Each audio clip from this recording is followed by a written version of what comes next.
ఎఫెసీయులకు రాసిన పత్రిక 1వ అధ్యాయం 5వ వచనం చదువుకుందాం. ఎఫెసీయులకు రాసిన పత్రిక 1వ అధ్యాయం 5వ వచనం.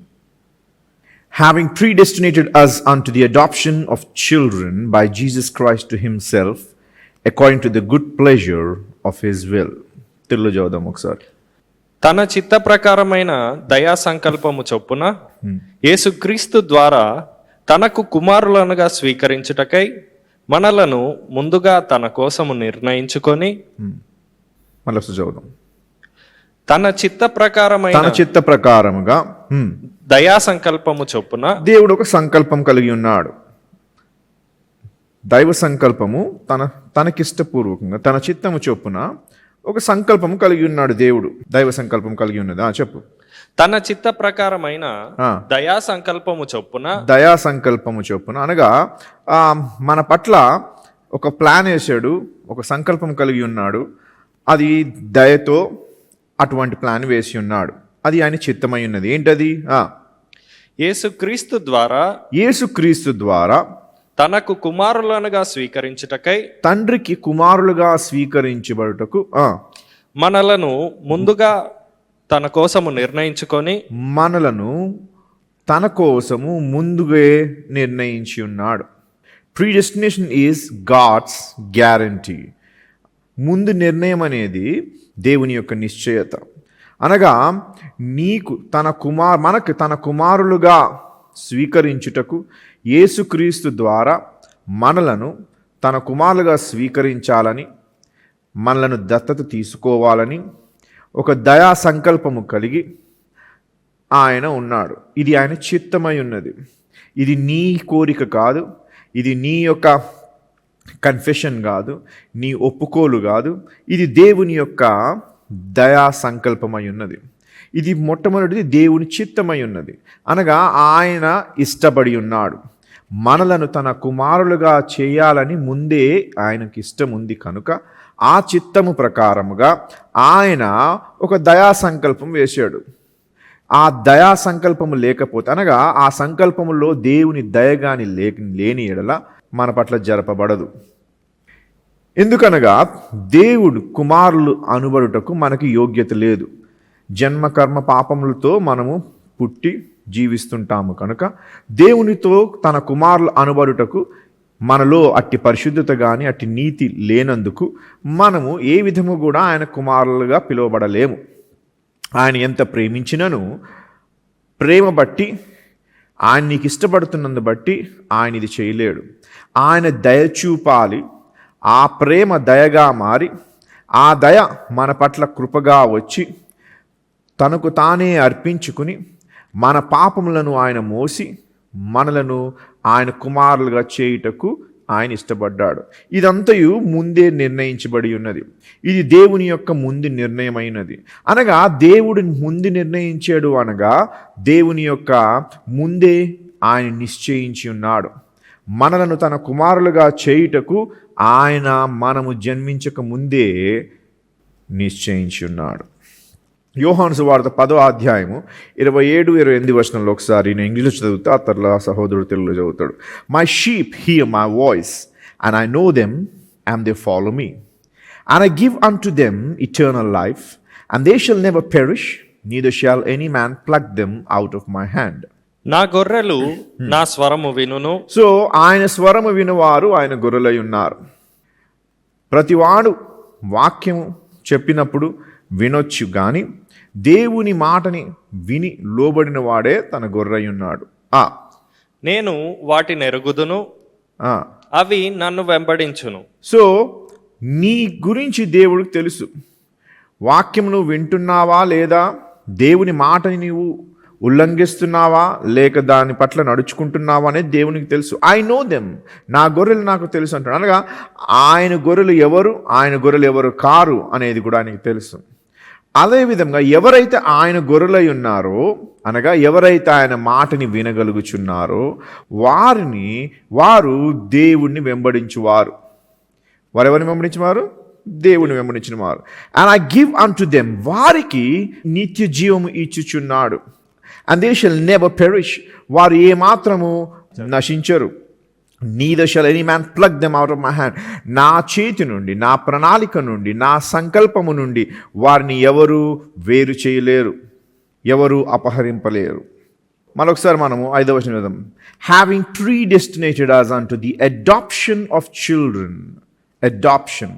ఈ అడాప్షన్ అనేది మనము ధ్యానించున్న ఇంకొక ఆశీర్వాదం, ఆత్మీయ ఆశీర్వాదం. మొట్టమొదటిది ఎంపిక లేక ఎన్నిక లేక ఏర్పరచబడుట. రెండోది దత్తత, దత్తపుత్రులుగా స్వీకరించబడుట, అనగా తన కుమారులుగా మనని ఆయన అంగీకరించుట. అలా కుమారులుగా నా కుమారుడు అంటే అయిపోదు. ఈ నా కొడుకు అని రోడ్డు మీద నోడికి నా కొడుకు అని ఎవరికొకరు తీసుకొచ్చి నా కొడుకు అంటే అవ్వదు.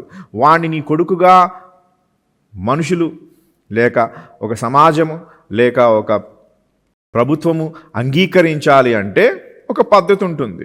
దత్తపుత్రుడిగా నీవు స్వీకరించుటకు కొన్ని పనులు, కొన్ని ప్రాసెస్ చేసిన ఎడల అప్పుడు ఆయన నీ కుమారుడు అనబడతాడు. అలాగే దేవుడు మనలను దత్తపుత్రులుగా స్వీకరించుటకు ఒక కార్యం చేయవలసి ఉండెను.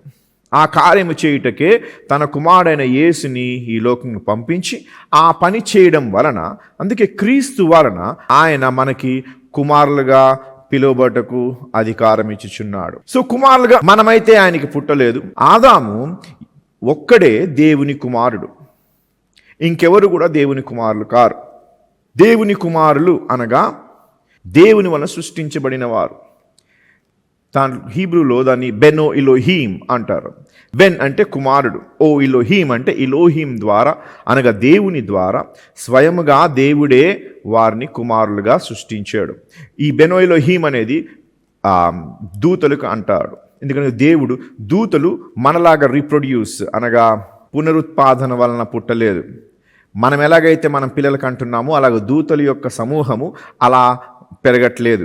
దేవుడు ప్రతి దూతని ఆయన హస్తకృత్యముల ద్వారా, ఆయన నోటి మాట ద్వారా మొత్తానికి దేవుడే వారిని సృష్టించి ఉన్నాడు. దేవుని యొక్క డైరెక్ట్ సృష్టించబడిన ఆ జీవులు మాత్రమే దేవుని కుమారులు అనబడగలరు. లూకాసు వార్తలో యేసు యొక్క జనరేషన్ వంశావళి గురించి రాయబడుచున్నప్పుడు ఆదాము దేవుని కుమారుడు అని రాయబడుతుంది. ఆదాము ఒక్కడే దేవుని చేత స్వయముగా సృష్టించబడిన వాడు, అందుకే ఆయన దేవుని కుమారుడు అని పిలువబడ్డాడు. ఆయనకు పుట్టిన తరములన్నీ పుట్టిన వారందరూ మనిషి కుమారులు. దేవుడు మనలను సృష్టించినట్లు ఆదామవ్వను సృష్టించలేదు. మనలను సృష్టించుటకు నరుని మరియు నారిని దేవుడు సృష్టించి వారి ద్వారా ఉత్పత్తి అవులాగున మనమందరము పిల్లలుగా వస్తున్నాము, ఈ లోకంకి పుడుతున్నాము. అనగా మనము కూడా దేవుని యొక్క సంకల్పము అయినప్పటికీ, మనం కూడా దేవుని నీ తల్లి గర్భంలో రాకముందే నేను ఎరుగుదనకు నీవు ఏమై ఉన్నావు, నువ్వు ఎవరు అనేది దేవుడికి తెలుసు. కానీ దేవుడు నిన్ను సృష్టించుటకు ఆయన సొంతముగా పని చేయట్లేదు. నీ తల్లికి తండ్రికి వారిద్దరి కలయికలో నీవు పుడుతున్నావు. అందుకే మనం మనుష్య కుమారులము. అందుకే అనేక పాత నిబంధనలో ప్రవచనాలు ఇచ్చిన మనుష్య కుమారుడా అని దేవుని దూతలు ప్రవక్తలు సంబోధిస్తుంటారు. సో సన్ ఆఫ్ మ్యాన్ అని అనేక మార్లు దేవుడు మాట్లాడినప్పుడు, దేవుడు ప్రవచనం చెప్పినప్పుడు ఆ విధంగా సంబోధించబడుతుంది. ఆదాము ఒక్కడే దేవుని కుమారుడు, మనము నరుని కుమారులం. మనం సో మనుష్య కుమారులం అని పిలువబడతాము. మరి మనుష్య కుమారులైన మనము ఏ విధముగా దేవుని కుమారులుగా అవగలము? అది యేసుక్రీస్తు ద్వారా తండ్రి మనలను దత్తత తీసుకుంటున్నాడు. అదే రెండో ఆశీర్వాదం గురించి మాట్లాడుచున్నాము. ఈ దత్తపుత్రులు అనేది చాలా చాలా లోతుగా ఉన్న విషయము.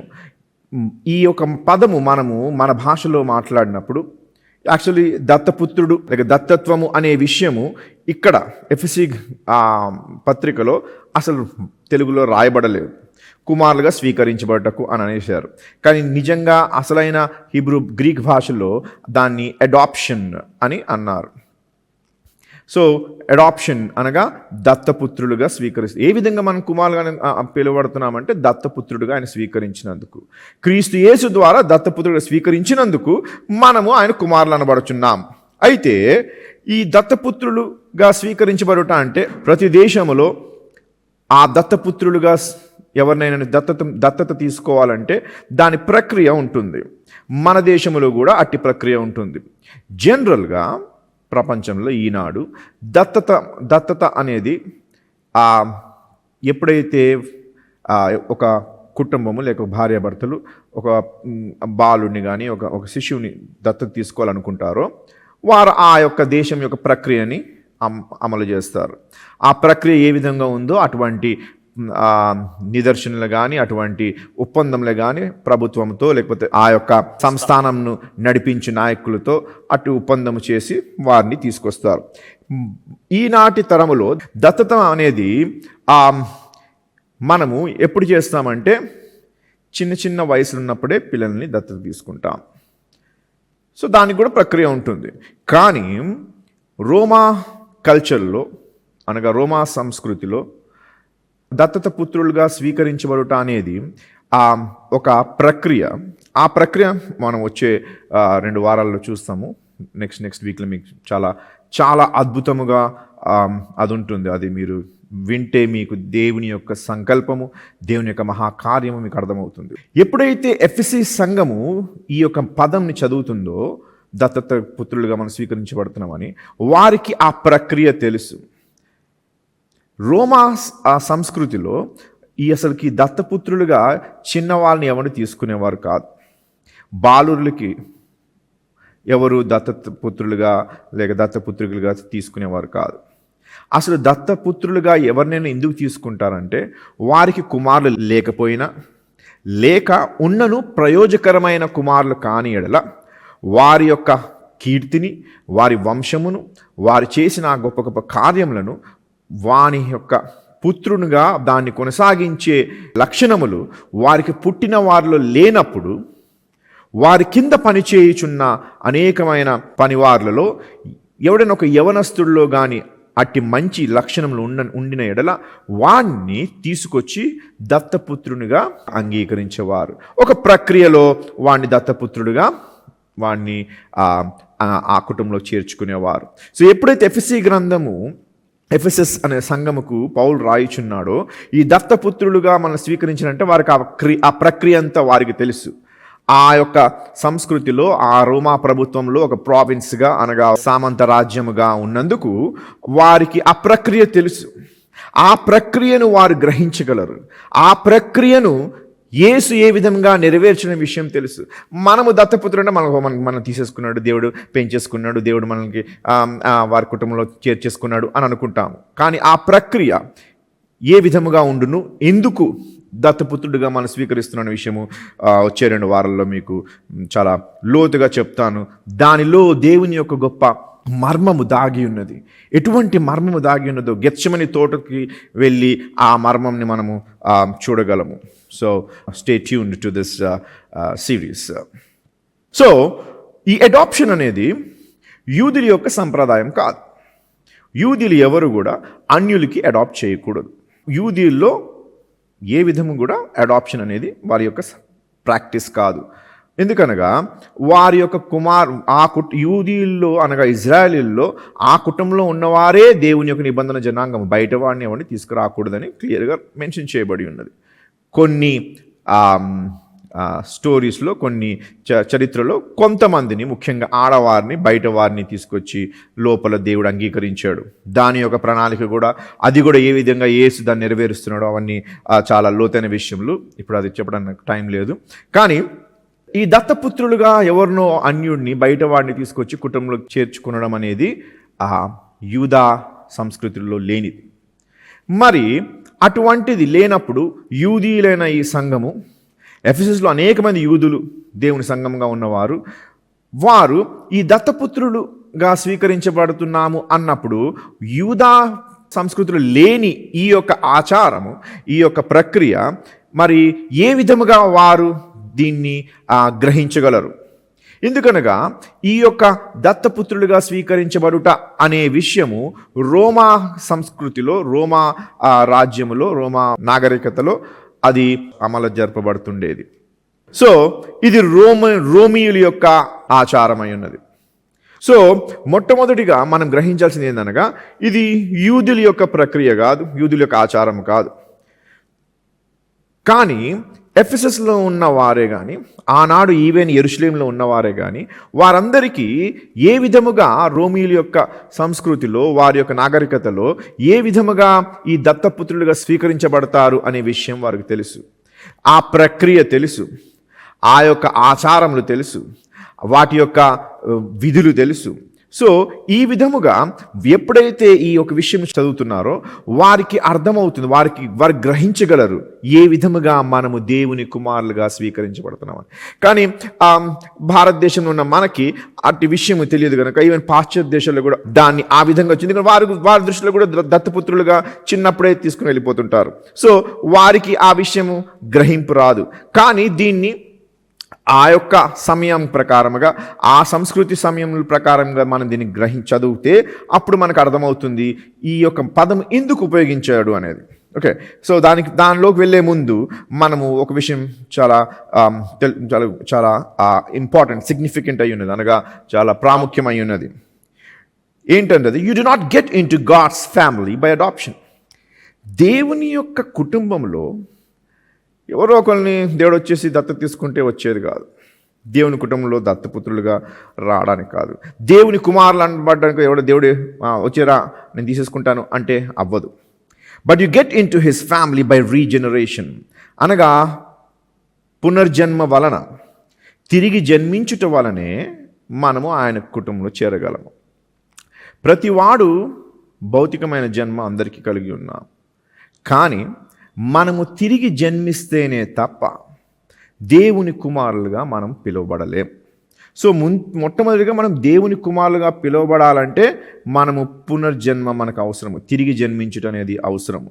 ద న్యూ బర్త్ అని అంటాం, అనగా నూతన జన్మ అవసరమై ఉన్నది.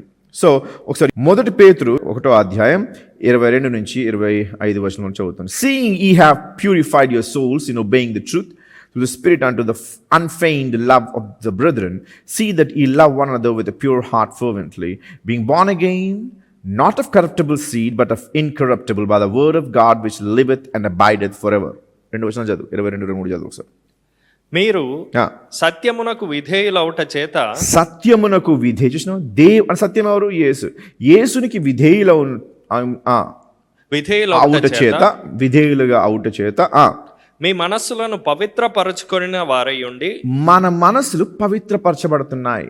ఎప్పుడైతే యేసు యొక్క మాటలను, యేసు చెప్పిన వాటిని విధేయత చూపుతామో ఆ క్షణమందే మన యొక్క మనసు పరిశుద్ధపరచబడుతుంది. ఒకరినొకడు హృదయపూర్వకముగాను మిక్కుటముగాను ప్రేమించుడి. ఆ విధముగా ఎప్పుడైతే మన హృదయం మారుతుందో, ఇప్పుడు ఒకరితో ఒకరు హృదయపూర్వకంగా మనం ప్రేమించవలసి ఉంటుంది. వాడేదో అనుకుంటాడని బయట వరకు చూపించాలని కాదు. ఇప్పుడు లోపల నుంచి నీకు అట్టి ప్రేమ రావాలి. ఆ ప్రేమ రావాలంటే ఆయన నీలో ఉండాలి. ఆయన అలా ప్రేమించాడు కనుక అటువంటి ప్రేమ మనము ఇవ్వాలంటే మనలో ఆయన ఉండాలి. ఎప్పుడైతే మనము ఆయన మాటకి విధేయత చూపుతామో, సత్యమునకు విధేయత చూపుతామో, అప్పుడు మన యొక్క మనసులు పవిత్రపరచబడ్డాయి. పవిత్రపరచబడినందుకు ఇప్పుడు మనము ఒకరితో ఒకరు హృదయపూర్వకంగా మనము వారిని ప్రేమించగలము. 21వ వచనం చదువు, తెలుగులో కొంచెం ముందే ఉంటుంది కాబట్టి. మీరు క్షయబీజము నుండి కాక, మీరు క్షయబీజం అనగా మనము నరుల యొక్క పుత్రులు, మనిషి యొక్క కుమారులము. ప్రతి వానిలో ఈ క్షయం అనేది ఉంది, పాపము యొక్క బీజము ఉంది. ఓకే, పాపము బీజము వలన ప్రతివాడు క్షయం అనే బీజము మనలో నాటబడి ఉన్నది. దాని నుండి మనం ఉత్పత్తి అవుచున్నాము కనుక ఆ బీజముతో మనము పుడుతున్నాము, అనగా పాపముతో మనం పుడుచున్నాము. మీరు క్షయబీజము నుండి కాక, సో అట్టి క్షయబీజము నుంచి వచ్చిన వారుగా ఉన్నప్పటికీ అలా కాక శాశ్వతముగా ఉండు జీవము గల దేవుని వాక్యమూలముగా, జీవమైన దేవుని వాక్యము ద్వారా అక్షయ బీజము నుండి పుట్టింపబడిన వారు గనుక, అక్షయ బీజము ద్వారా పుట్టింపబడ్డాము. అర్థమవుతుందా? ఏ మనిషి కుమారులుగా పుట్టుచున్నాము కనుక వానిలో క్షయమైన బీజం అనగా కరప్టబుల్, అనగా అది క్షీణిస్తూ ఉంటుంది, దానిలో చెడు ఉంటుంది, దానిలో పాపం ఉంటుంది. సో పాపంలో పుట్టు పాపము యొక్క బీజముతో మనము బయటకు వస్తున్నాము కనుక మనం ఏం చేస్తాము? పాపపు క్రియలే చేస్తాము. మనము పాపముతోని నశించిపోవలసి ఉన్నది. కానీ అట్టి వారిగా ఉన్నప్పటికీ దేవుడు శాశ్వతమగు దేవుని వాక్యము ద్వారా అక్షయ బీజము నుండి పుట్టింపబడిన వారు ఆ దేవుని వాక్యము ద్వారా ఇప్పుడు నీలో అక్షయమైన బీజము నీలో నాటబడుచున్నది. దేవుని వాక్యముని లోబడినప్పుడు, దేవుని వాక్యమునకు విధేయత చూపినప్పుడు నీలో క్షయమైన బీజము తొలగిపోయి అక్షయమైన బీజము నీలో నాటబడుచున్నది. కనుక ఇప్పుడు అక్షయమైన బీజము ఏమి కలిగి ఉండునో అది నీకు వస్తుంది. అది నీలో నిరంతరము ఉండును. Which liveth and abideth for ever. ఒక్కసారి దేవుని యొక్క వాక్యము నీలో ప్రవేశించి పనిచేసిన ఎడల నీలో ఉన్న క్షయమైన బీజమును తీసేసి దాని అక్షయమైన బీజముతో నాటబడిన తర్వాత అది నిత్యముగా నీలో అది నిలిచి ఉంటుంది. It shall abideth for ever. ప్రభు వాక్యము ఎల్లప్పుడూ నిలుచును అనగా అక్షయమైన బీజము ఇప్పుడు నీలో ఎల్లప్పుడూ నిలిచి ఉంటుంది. క్షయమైన బీజము తొలగిపోయి అక్షయమైన బీజము నీలో ప్రవేశిస్తుంది. ఎందుకు? ఎప్పుడైతే నీవు సత్యమును విన్నావో, యేసే నీ రక్షకుడని అంగీకరించావో, ఎప్పుడైతే యేసు దేవుని మాటల్ని విన్నావో, సువార్తని విన్నావో, ఆ క్షణమందు అక్షయమైన బీజము నీలో తొలగించబడి అక్షయమైన బీజము నీలో నాటబడి నిరంతరము ఎలా నాటబడుతుంది? It is been planted by the incorruptible word of God. అక్షయమైన ఆ బీజము నీలోకి ఎలా ప్రవేశిస్తుంది అనగా దేవుని వాక్యము వలన. ఆ వాక్యమే శరీరధారి అయి మన మధ్యకు వచ్చింది. ఆ శరీరధారి అయిన వాక్యము గురించే నీకు చెప్పబడినప్పుడు, నీవు దాన్ని అంగీకరించినప్పుడు అది నీలో క్షయమైన బీజంని తీసేసి అక్షయమైన బీజంని పెట్టి నిరంతరము ఆ యొక్క బీజము నీలో ఉండిపోతుంది. నెక్స్ట్ వర్డ్ చదువు. చదువు నెక్స్ట్ చదువు. ఏలయనగా సర్వ శరీరులు గడ్డిని పోలిన వారు. ప్రతి వాడు గడ్డికి పోలి. గడ్డితో ఏం సంబంధం? ఏం పోలిక మనకి? వారి అందమంతయు గడ్డి పువ్వు వలె ఉన్నది. గడ్డి ఎండును, దాని పువ్వును రాలును. గడ్డి పెరుగుతుంది కానీ ఎండిపోతుంది, దాని నుంచి వచ్చిన పువ్వు రాలిపోతుంది. అయితే అటువంటి జీవితం మనది.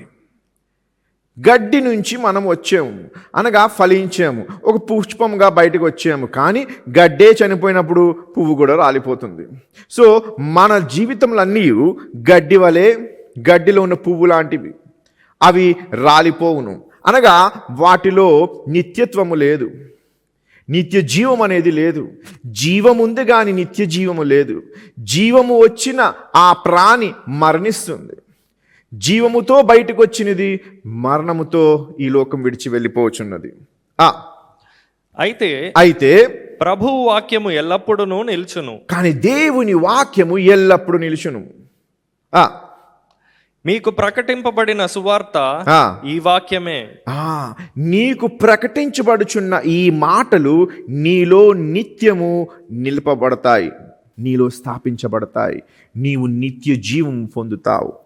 యేసుని గురించి చెప్పుచున్న ఈ మాటలు ఆయన ద్వారా ప్రతి ఆత్మీయ ఆశీర్వాదములు నీవు పొందుతావనే విషయంను నీకు చెప్పబడుచున్నప్పుడు నీవు దాన్ని అంగీకరించిన ఎడల క్షయమైన బీజంను పోగొట్టుకుని అక్షయమైన బీజము ఆ వాక్యము వలన నీలో వచ్చి నీలో నిత్యము అది నివసించును. ఆ వాక్యమే, ఆ చెప్పబడిన ఆ వాక్యమే సువార్తయున్నది. అట్టి సువార్త వలనే నీకు ఏంటది? దేవుని కుమారులుగా నీవు పిలువబడుచున్నావు. దిస్ ఇస్ రీజనరేషన్ అనగా పునర్జన్మ. అలాంటప్పుడు ఈ విధంగా పునర్జన్మ మనకు అవుతే అడాప్షన్ ఎందుకు? మీకు అర్థమవ్వాలి. నేనే మీకు ఒక సందిగ్ధమైన పరిస్థితి తీసుకొచ్చి నేను చెప్పుచున్నదే తప్పు అని మీకు చెప్పాను. ఇప్పటి వరకు నేను ఏమన్నానంటే దేవుని కుమారులుగా పిలువబడాలంటే ఆయన మనలను దత్తపుత్రులుగా స్వీకరించగలడు, లేకపోతే ఆయన కుమారులు అనబడలేము అని అన్నాను. మరలా నేనే ఏమన్నానంటే దత్తపుత్రులుగా ఎవడు కుటుంబంలోకి రాలేడు. ఒక దేవుని యొక్క పరిశుద్ధమైన కుటుంబములో చేరబడుటకు దత్తపుత్రులుగా వచ్చేస్తా అంటే కుదరదు అని నేను అంటున్నా అని మీకు వాక్యంలో చూపించి ఉన్నాను. ఏమని? ఏ విధముగా మనము క్షయమైన బీజముతో పుట్టుచున్నాము, ఏ విధంగా ప్రతి ఒక్కడు నాశనమై చనిపోచున్నాడు. గడ్డి పువ్వు ఏలాగైతే రాలిపోవునో, గడ్డి ఎలాగైతే ఎండిపోవునో అలాగే మన జీవితంలో ఎండిపోతాయి, రాలిపోతున్నాయి. మరి దేవుని కుటుంబంలోకి ఏ విధంగా వెళ్ళగలము? ఎప్పుడైతే ఆ వాక్యము మనము విని, ఆ వాక్యం మనం ఒప్పుకునే యెడల, ఆ సత్యంను మనం గ్రహించినప్పుడు, ఆ వాక్యము మనలో ఉన్న క్షయమైన బీజం తీసి అక్షయమైన బీజంని పెట్టి మనలో నిత్యము అనగా నిత్య జీవం మనకు ప్రసాదిస్తుంది.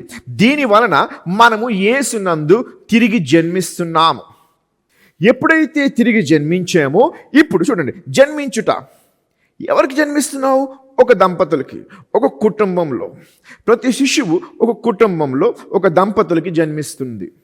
అలాగే తిరిగి జన్మిస్తున్నావంటే ఇప్పుడు నీ తల్లిదండ్రులు వేరేవారు. నీవు భౌతికమైన తల్లిదండ్రులు, భౌతికమైన కుటుంబము, భౌతికమైన వంశంలో పుట్టిన నీవు క్షయమైన బీజముతో నువ్వు జన్మిస్తే, కానీ జన్మించిన అట్టి నీవు ఎప్పుడైతే దేవుని వాక్యంని నీవు గ్రహిస్తావో, చెప్పబడిన ఈ యొక్క మాటలను నీవు అంగీకరిస్తావో, నీవు దాన్ని నీ హృదయంలో చేర్చుకుంటావో, నీ మనసు పవిత్రపరచబడుతుంది. నీలో అక్షయమైన బీజము నీలో నాటబడుచున్నది. కనుక ఇప్పుడు నువ్వు తిరిగి జన్మిస్తున్నావు. తిరిగి జన్మిస్తున్నావు అనగా ఇప్పుడు నువ్వు నీ యొక్క తల్లిదండ్రులు ఎవరు? నీ కుటుంబం ఎవరు? ఏ వాక్యము ద్వారా అయితే జన్మిస్తున్నావో, చూడండి, అక్షయమైన బీజము నీలోకి ఎలా వచ్చింది? నీ తండ్రి నీ తల్లితో శైలించినప్పుడు ఆ యొక్క పాపము, వారి తల్లిదండ్రులలో ఉన్న ఆ పాపముతో నీవు పుట్టుచున్నావు. అలాగే అట్టి పాపములో ఉన్న నీవు, పాపిగా ఉన్న నీవు, రాలిపోవలసిన నీవు అక్షయమైన పరిశుద్ధమైన దేవుని వాక్యంని ఎప్పుడైతే నీవు అంగీకరిస్తున్నావో, ఆ సత్యంని గ్రహిస్తున్నావో, ఇప్పుడు ఏ విధంగా అయితే నీ తండ్రి బీజం వలన నీవు బయటకు వచ్చావో, ఇప్పుడు దేవుని వాక్యము వలన నీవు పవిత్రునిగా నిత్య జీవము పొందులాగున ఆయన కుటుంబములో ఆయనకు జన్మిస్తున్నావు. దీని వలన ఆ అక్షయమైన బీజము నీలో ప్రవేశించింది. అందుకే నీకు నిత్య జీవం ఇవ్వబడుతుంది. సో ఇప్పుడు నీవు తిరిగి జన్మించావు. ఎవరికి? దేవునికి. ఇప్పుడు దేవుని కుమారుడు. ఎందుకు? దేవుని వాక్యము వలన నీకు నూతన జన్మ అనుగ్రహించబడ్డది. సో నీ తండ్రి ఎవడు? ఇప్పుడు దేవుడు. దేవుడే నీ తల్లి, నీ తండ్రి. దేవుని యొక్క పరిశుద్ధాత్మ తన యొక్క సువార్తని నీకు అందింపజేస్తే, ఆ సువార్త నీలో వెళ్ళి ప్రవేశించినప్పుడు ఏ విధంగా అయితే ఒక పురుషుని యొక్క వీర్యము స్త్రీలో వెళ్ళి నీవు బయటకు వచ్చావో, అదే విధముగా దేవుని యొక్క వాక్యము నీలోకి వెళ్ళి నిన్ను దేవుని కుమారులుగా నీకు నూతన జన్మ ఇస్తుంది. సో తిరిగి జన్మించటం వల్ల దేవుని కుటుంబంలోకి వస్తాం. దత్తపుత్రులుగా మనం స్వీకరించబడాలి. ఎందుకు?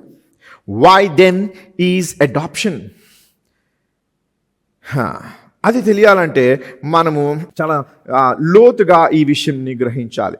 ఇప్పుడు నేను దేవుని కుమారుడిని, నిత్య జీవం ఉంది. మరి దత్తపుత్రులుగా నన్ను దేవుడు ఇంకా ఎందుకు అంగీకరించాలి?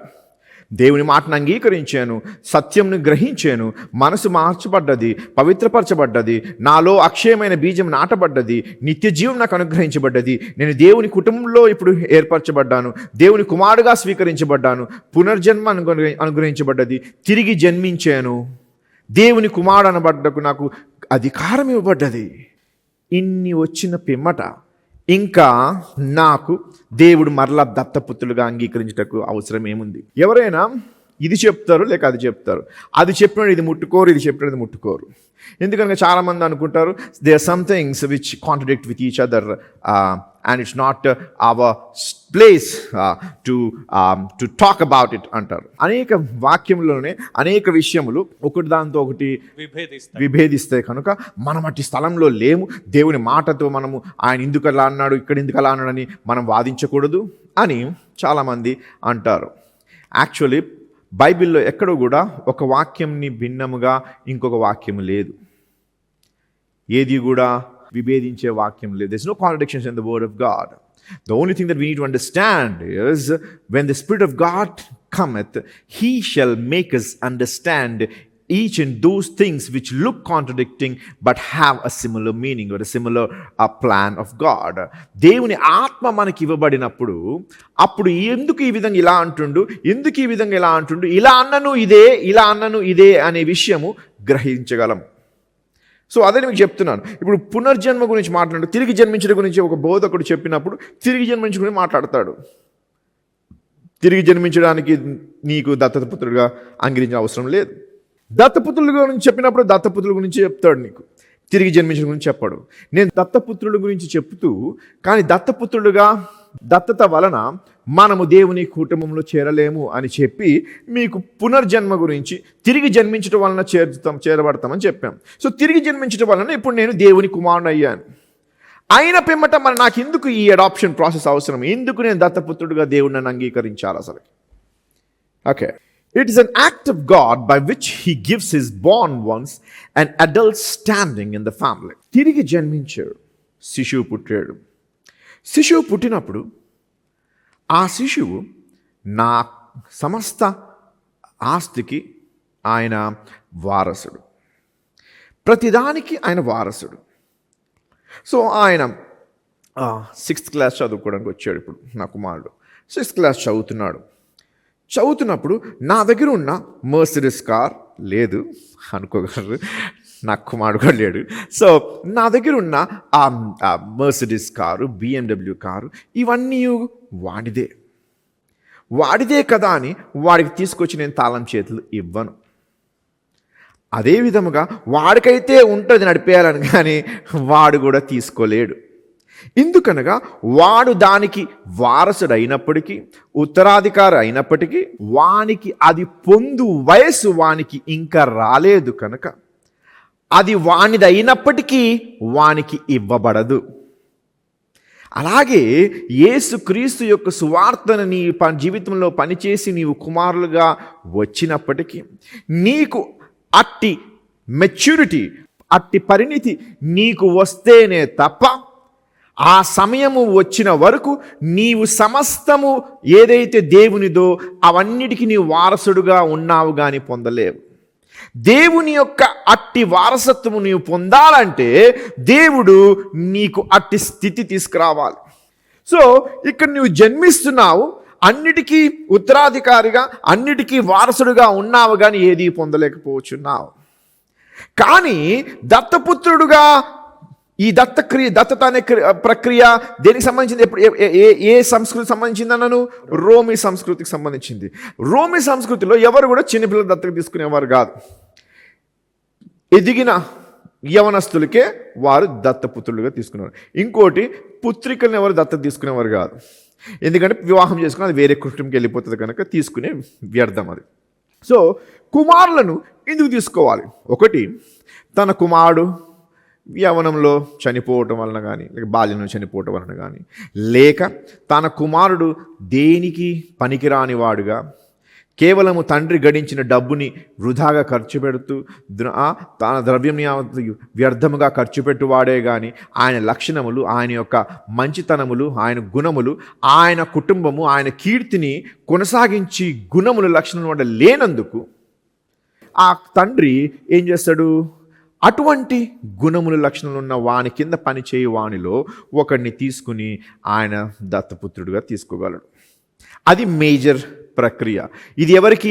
పెద్దవారికే తీసుకుంటున్నారు, చిన్నవారికి కాదు రోమి యొక్క సంస్కృతిలో. సో ఇప్పుడు దేవుని యొక్క నీతి, పరిశుద్ధత, ఆయన యొక్క గుణములు, లక్షణములు నీలో రావాలంటే నీవు కూడా దేవుడు నిన్ను ఆ విధముగా తీసుకోవాలి. అలా తీసుకుంటేనే తప్ప అట్టి స్వాస్థ్యము నీవు పొందలేవు. అనగా ఈ యొక్క రీజనరేషన్లో, తిరిగి జన్మించటంలో, పునర్జన్మలో నీవు కుమారుడుగా కుటుంబంలోనికి వస్తున్నావే కానీ పొందే యోగ్యత నీకు రావట్లేదు. పొందే యోగ్యత నీకు వెంటనే రావాలంటే నీవు ఏమవ్వాలి? దత్తపుత్రునిగా స్వీకరించబడాలి. అందుకే దేవుడు మనలను దత్తపుత్రులుగా స్వీకరిస్తున్నాడు. So that we can immediately begin to claim our inheritance and enjoy our spiritual wealth. జన్మించేవే కానీ ప్రభు నేను ఎప్పుడు ఎదుగుతాను? జీవితాంతం పట్టేస్తుంది. 80 సంవత్సరాల వరకు నువ్వు ఎదుగుతూనే ఉంటావు దేవుడు. ఎదగకపోతే సంఘంలో ఉండక్కర్లేదు, నువ్వు దేవుని వాక్యమే అక్కర్లేదు.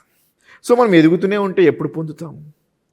కనుక జన్మించిన వెంటనే దేవుడు అంటున్నాడు, నేను నీకు దత్తపుత్రునిగా స్వీకరిస్తున్నాను. అనగా నీవు ఇప్పుడు యోగ్యుడవు, కానీ అట్టి యోగ్యత కావాలంటే కూడా నేను నీకేం చేయాలి?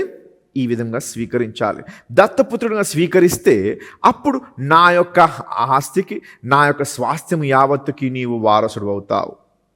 అనగా దేవుని యొక్క ఆత్మీయ ఐశ్వర్యమునకు మనము యోగ్యులు అవుతాము. ఒక బాలుడు వానికి చెందిన స్వాస్థ్యము వాడు పొందుటకు వాడు ఒక యవన దశ వచ్చిన వరకు వాడు అది పొందలేడు. ఆ యొక్క వయసు అనగా మైనర్ నుంచి మేజర్ అయిన వరకు, మేజర్ అవుతేనే తప్ప ఆ యొక్క కుమారుడు తనకి చెందిన స్వాస్థ్యమును, వారి తల్లిదండ్రుల యొక్క స్వాస్థ్యము వాడు పొందలేడు. ఈ విషయము చాలా డీటెయిల్గా అపోస్తలుడైన పౌలు గలతీ పత్రికలో చెప్తాడు. ఓకే, మనం చదువుదాం ఒకసారి. గలతీ పత్రిక 4వ అధ్యాయం 1 నుంచి 7 వచనాలు, మెల్లమెల్లగా ఒక్కొక్క వచనం ఇంగ్లీష్లో అతను తెలుగులో చదువుతాం. Now I say that the heir, as long as he is a child, different nothing from a servant, though he be the Lord of all. మరియు నేను చెప్పున్నదేమనగా, పౌలు అంటున్నాడు, నేను చెప్పేది ఏంటంటే వారసుడు తిరిగి జన్మించావు, దేవుని యొక్క స్వాస్థ్యం వారసుడు. వారసుడు అన్నిటికీ కర్తయ్య ఉన్నను, అన్నిటికీ నీవు యోగ్యుడు అయినప్పటికీ, నీవు పొందుటకు సర్వ లక్షణములు, సర్వ గుణములు నీకు ఉన్నప్పటికీ, బాలుడై ఉన్నంత కాలము అతనికిని దాసునికిని ఏ భేదమును, వానికును పని చేసిన ఒక పనివానికి ఎటువే భేదము లేదు. నేను ఇంటి యజమానుడు, నాకు పుట్టిన కుమారుడు సమస్తమునకు ఉత్తరాధికారి అయినప్పటికీ, సమస్తానికి వాడు వారసుడు అయినప్పటికీ, వాడికి నా దగ్గర పని చేయుచున్న ఒక పనివానికి ఎటువంటి భేదం లేదు. వీడికి నేను ఇవ్వాలి, వాడికి నేను ఇవ్వాలి, వాడు ఏది తీసుకోలేడు. వాడిదైనప్పటికీ వాడు నాకు అడుగుతూనే ఉండాలి, వీడు నాకు ఎలాగ అడుగుతాడో వీడు నాకు అలా అడగాలి. సో మరి అన్నిటికీ వాడు మాస్టర్ అంటే ఏమంటారు, యజమానుడు అయినప్పటికీ వాడు తీసుకోలేడు, దాన్ని వాడు పొందలేడు. సో ఆ వయసు దాటి వాడు యవన వయసు వచ్చిన వరకు వాడు దాసునితో సమానమే. తిరిగి జన్మించుట వలన నీవు దేవుని ఎదుట శిశువుగా ఉన్నావు. శిశువుగా ఉన్న నీవు ఎదుగుతేనే తప్ప, అట్టి వయసు వస్తేనే తప్ప దేవుని యొక్క స్వాస్థ్యమును, తన ఆత్మీయ ఆశీర్వాదమును నీవు పొందలేవు. సో దేవుడు అంటున్నాడు, నీవు ఎదిగిన వరకు, నీ 90 సంవత్సరాల వరకు నువ్వు ఎదిగిన తర్వాత అప్పుడు నీకు ఇవ్వను. ఈ యొక్క జీవితం ఇప్పుడే నేను నీకు ఇవ్వాలనుకుంటున్నా కనుక తిరిగి జన్మించిన శిశువుగాను నీవు ఇప్పుడు దత్తపుత్రునిగా స్వీకరించే వయసు నీకు తీసుకొచ్చి, అట్టి ఆ యొక్క ప్రక్రియ వలన నేను నా యొక్క స్వాస్థ్యం యావత్తుకి వారసునిగా చేయాలి. చదువు ఒకసారి. తండ్రి చేత నిర్ణయింపబడిన దినము వచ్చు వరకు అతడు సంరక్షకుల యొక్కయు గృహ నిర్వాహకుల యొక్కయు అధీనములో ఉండును. తండ్రి చేత నిర్ణయించబడిన దినము వచ్చు వరకు అనగా ఒకడికి 18 సంవత్సరాలకే అన్ని జ్ఞానములు, అన్ని బాధ్యతలు తెలుస్తుంది, సంతోషంగా ఆడి చేతులు అప్పచెప్పగలం. ఒకడికి 30 సంవత్సరాలు వచ్చినా వేదకి ఏమీ రాదు కనుక ఇంకా వాడిని మనము దూరమే పెడతాం. ఇప్పుడే కాదు అడిగి ఇస్తే అంతా చెడగొట్టేస్తాడు, పోగొట్టేస్తాడని భయం. సో ఆ యొక్క వయసు తండ్రికి అర్థమవుతుంది కనుక ఆయనకే తెలుసు ఎప్పుడు ఇస్తే దాన్ని వాడు ఆ బాధ్యతని వాడు తీసుకుని స్వీకరించి దాని ప్రకారంగా బ్రతకగలడని. సో ఆ వయసు వచ్చే వరకు తండ్రి నిర్ణయిస్తాడు, ఇప్పుడు ఇవ్వచ్చు వీడికి అని. మళ్ళీ చదువు. తండ్రి చేత నిర్ణయింపబడిన దినము వచ్చు వరకు అతడు సంరక్షకుల యొక్క, సో అప్పటి వరకు సంరక్షకుల ద్వారా, గృహ నిర్వాహకుల యొక్కయు, ఇంట్లో ఉన్న ఎవరైతే మొత్తం అడ్మిషన్ చేస్తున్నారో వారి ద్వారా అధీనములో ఉండును. వాడు అధీనంలో ఉంటాడు. వాడేమో వారందరికీ మాస్టర్, యజమాని, కానీ వారి అండర్లోనే పనిచేస్తాడు. యేసు అంటుండు, నా యందు తిరిగి జన్మించినప్పుడు నీవు బాలుడుగా ఉండి అంతకాలము నీవు నా యొక్క నిర్వాహకుల కింద, నా దూతల కింద నువ్వు పనిచేయడం నాకు ఇష్టం లేదు. నా స్వాస్థ్యము, నా ఆత్మీయ అంటే ఐశ్వర్యము నీవు ఇప్పుడే పొందాలి కనుక నేను దత్తపుత్రునిగా స్వీకరిస్తున్నాను. నీకు అట్టి యోగ్యత, అట్టి ఏజ్ వచ్చిందని నేను నిర్ణయించాలి. అనగా ఇప్పుడు అర్థమైందంటే నీవు తిరిగి జన్మించావు, కుమారుడు అనబడుతున్నావు, కానీ యజమానుడుగా ఉన్నప్పటికీ అధికారుల కింద, గృహ నిర్వాహకుల కింద పనిచేయుచున్నావు. కానీ ఎప్పుడైతే ఒక సర్టన్ ఏజ్ వచ్చిందో ఆ ఏజ్ బట్టి నీవు ఇప్పుడు ఏం చేయగలవు? అన్నిటినీ అధికారం పొందగలవు. సో యేసు అంటున్నాడు, నేను అట్టి అధికారం నీకు ఇవ్వాలని నేను నీకు ఏం చేసి చూద్దాం. పౌలు ఏమంటున్నాడు? అటువలే మనమును బాలురమై ఉన్నప్పుడు లోక సంబంధమైన మూల పాఠములకు లోబడి దాసులమై ఉంటే. సో లోకంలో ఉన్న విషయాలను బట్టి మనం దాసులుగా ఉన్నాం. అయితే కాలము పరిపూర్ణమైనప్పుడు దేవుడు తన కుమారుని పంపించాడు.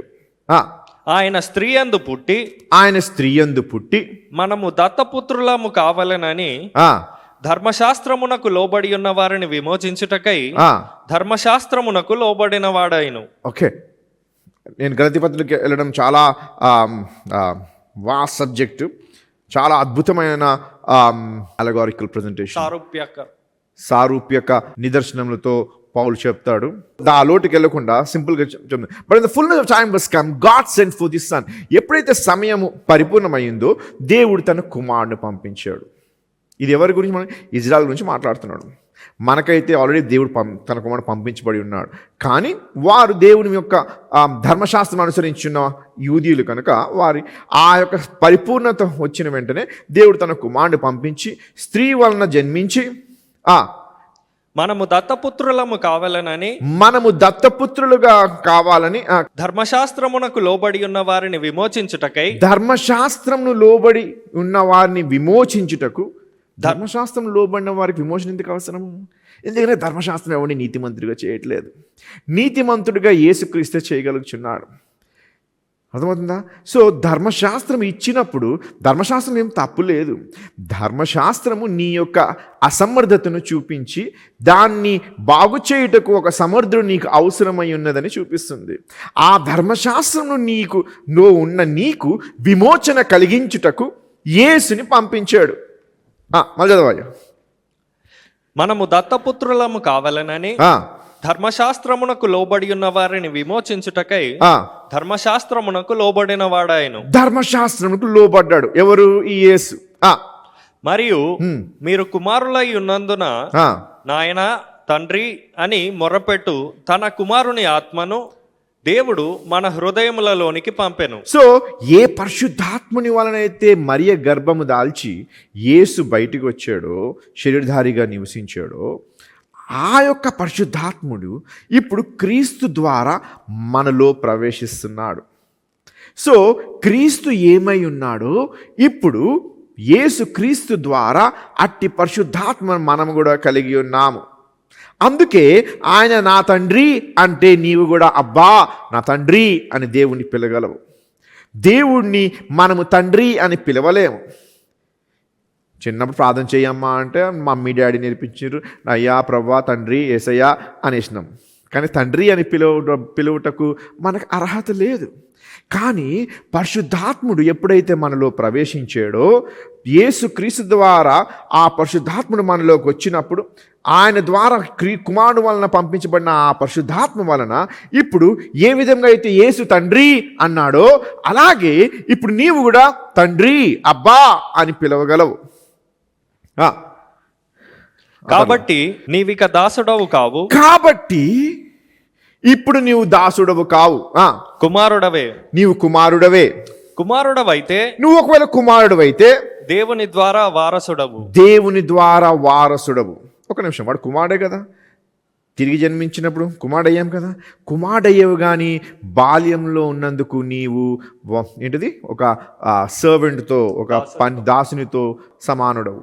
కానీ ఎప్పుడైతే దేవుని ఆత్మ నీలో ప్రవేశిస్తుందో ఇప్పుడు నీవు కూడా తండ్రి అని పిలవగలవు. అనగా నీలో ఆ యొక్క వయస్సు పరిపూర్ణత తీసుకొస్తుంది.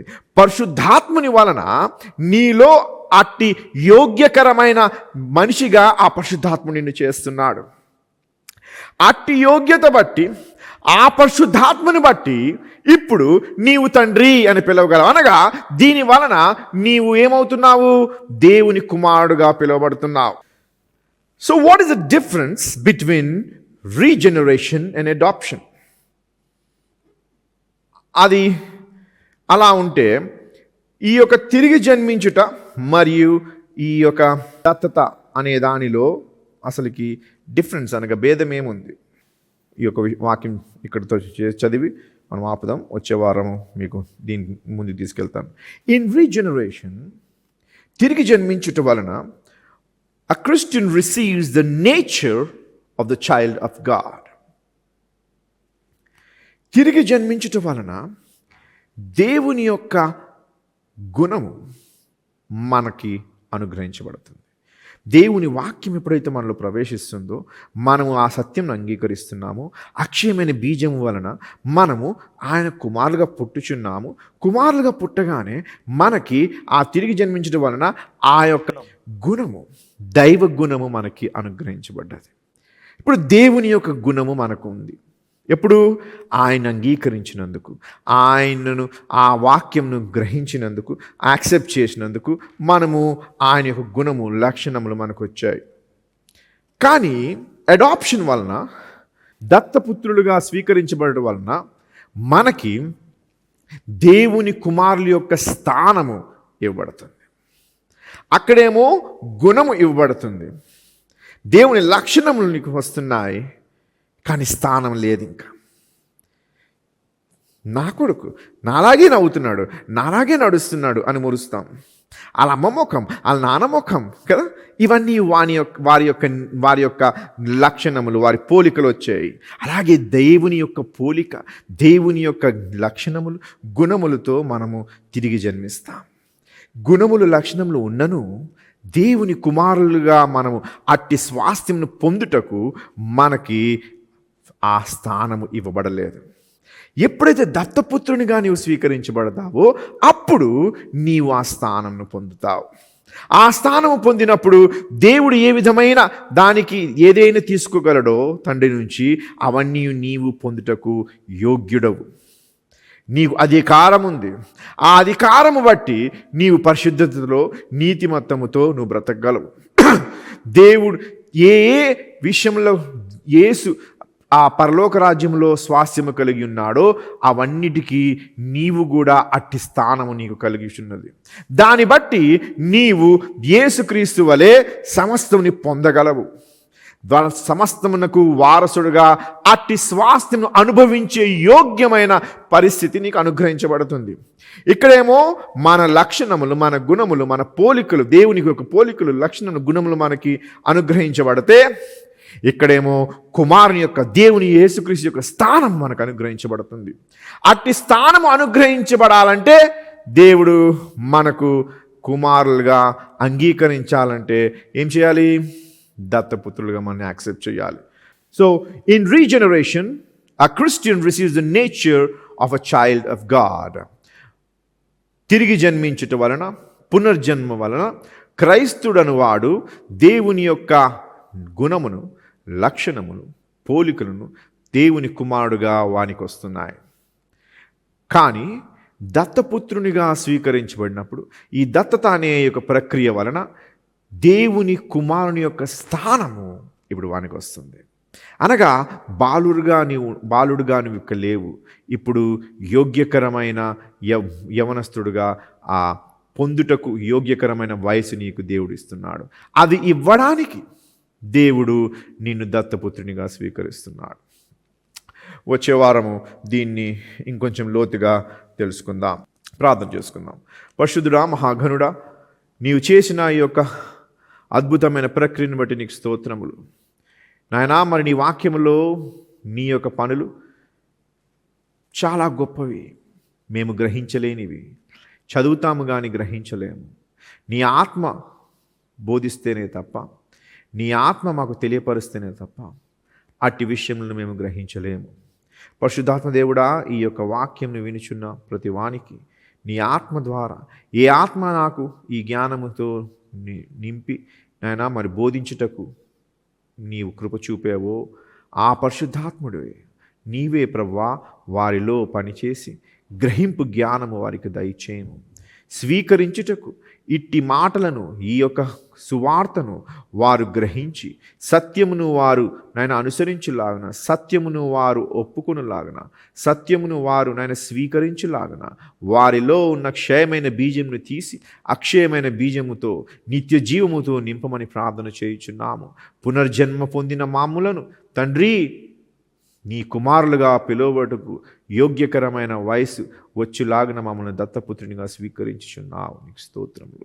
ఈ దత్తపుత్రుల యొక్క ఆశీర్వాదం ఏమై ఉన్నదో మేము రాబోచున్న వారములలో తెలుసుకున్నటకు కృప చూపమని నాయన ఇచ్చిన తరుణం బట్టి, సమయం బట్టి నీకు వందనములు చెల్లిస్తూ నాయన నీవు మాకు నేర్పించిన ఈ యొక్క నాయన మరి లెసన్ బట్టి నీకు వందనములు చెల్లిస్తున్నాము.